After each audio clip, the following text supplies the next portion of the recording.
Don't do it. I know what you're thinking. You're thinking, I have to have a desk, and I have to have all the bookshelves, and I have to have everything to be able to homeschool. I have to have our own space even. It's not true, especially when you're starting out. Guys, this space took me years to put together. And honestly, this is a kitchen table, and those are just bookshelves to hold some of our resources. We don't really do that much schoolwork in this room. I want to inspire you and show you some of the great places that you can do education with your kids. And to do that, rather than just showing you what we do, I want to introduce you to some people who have gotten really creative in how to educate their children. This is Katie from Life in the Mundane.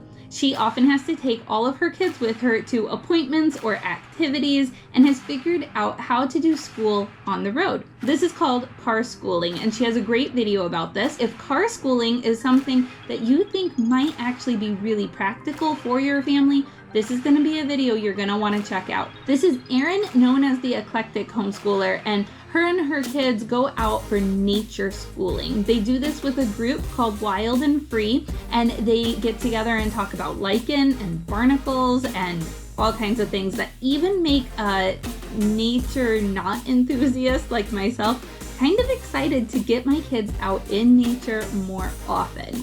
And I think I could do it better with other families than if I was just doing it on my own. Her video was really inspiring. You're gonna wanna check it out. I wanna give unschooling an honorable mention here, because what better way to show that you don't need desks to educate your children than life experiences. You can teach in the kitchen or out at the library or whatever activities you're doing. Chantel Clausen does this explanation the best, and I've actually watched this video a couple of times because it's so inspiring. When you watch this video, it will really challenge you to think about why you homeschool and how you homeschool. You really need to check this one out along with her other video about heart schooling. It gets you. It's good stuff, and she does a great job explaining it.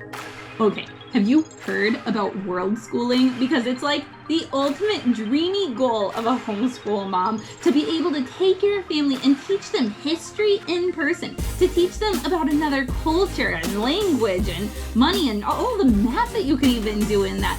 It is so neat, but you should listen to the Heritage Mom talk about it on Simply Charlotte Mason's interview.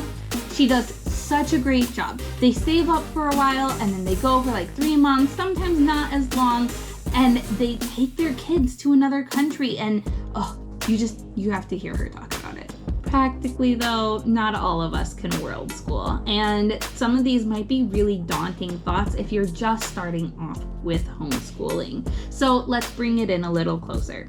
Just find some personal spaces. Summer Myers has some really cute pictures and has done a few videos with her kids where they just go out to local parks or string up the hammock and do schoolwork.